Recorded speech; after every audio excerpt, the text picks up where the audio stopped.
G'day guys, welcome to another episode of Raised Rails. Today we're going to be looking at installing the signal lights on the crossing over here on the far end of the track. So we'll go around and start doing that. First thing I've got to do is make a little channel on this far one. I've got the first one half installed, or is installed to a certain point, but I've got to make it more solid. We're going to use blue tack to do that. I'll show you that in a minute, but the first thing we'll do is make a little channel here. I'm going to run the wire on this one around to the outside of the track rather than go through, because I've got a problem with one of the struts underneath which raises the whole board, and the hole comes in, it's interfering with that strut, so I can't go straight through. So on this occasion I'm able to go onto the edge of the track because it's quite close. So we'll do a little trench, put the wire through, then we're going to put some gravel over the top as if it would be on the side of the road, so you won't see it. I can't make it too permanent in case I have to pull it up and replace the lights at any later stage. So a little bit of gravel and a bit of blue tack just to hold it, and that will be what we call semi-permanent. We'll paint the blue tack out and you won't know that there's blue tack. If I have to take it out later, you can just unmold it and take it out. Rather than put it in plaster is what we're trying to say there. So I'll just go ahead and drill out this little bit here. Now, we're actually ready for a fitting, what I call a fitment. I'll have a fitment first.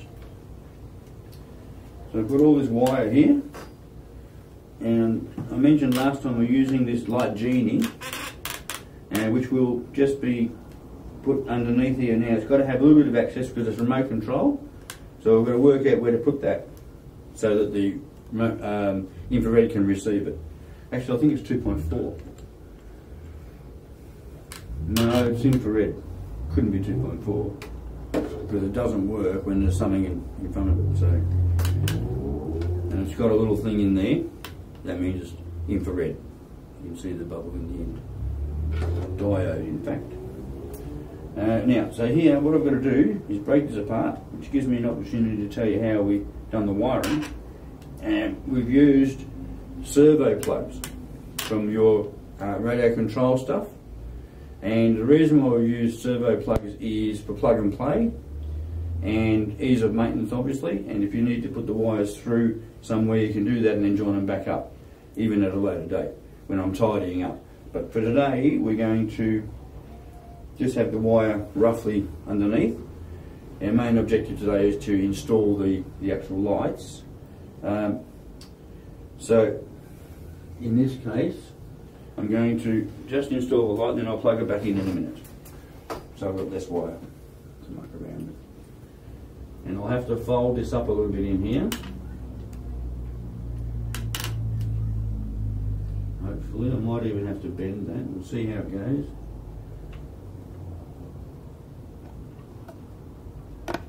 See how far in it goes. No, they can go there.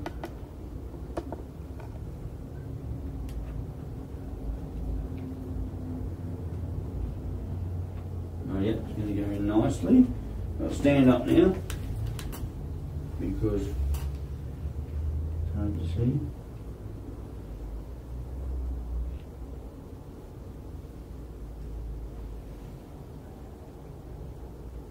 Oh yeah, good. Right there. Okay, that's in there now. It goes around. But just make sure it's nice and steady. Now, I've got to also get some blue tack, which I thought I had down here.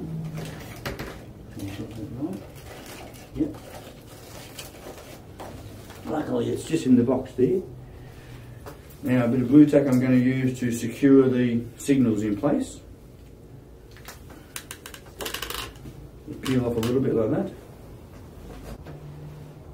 Okay, now that's in.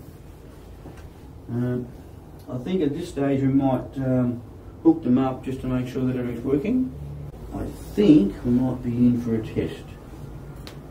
So, that is on track power. And they're working. Right. Let's make sure the train doesn't hit. Here comes the train. Oh yes, no problem. Yep. I'll just mention that I have got these signals wired up as permanent, as long as the train's running on the track anywhere. No real reason for that, but it's an easy way of wiring them, and I think it looks nice that the signals are running the whole time anyway. And then the gates are down. The gates are usually always down in the off position. And the gates being down, obviously the lights would be working, so it makes sense to me to simply just wire it like that. So there's no switch or anything. As a train comes through, you can get infrared switching and stuff like that. Very involved in the wiring. We're not doing that. Ours is very simple, so a very simple way of wiring up. Basically that's completed. All I've got to do now is the cosmetics with the gravel on top of there. Which really is just simply pouring some gravel on out of the container. That's very nice. And the lights come on at the top here as the train comes through. And in there.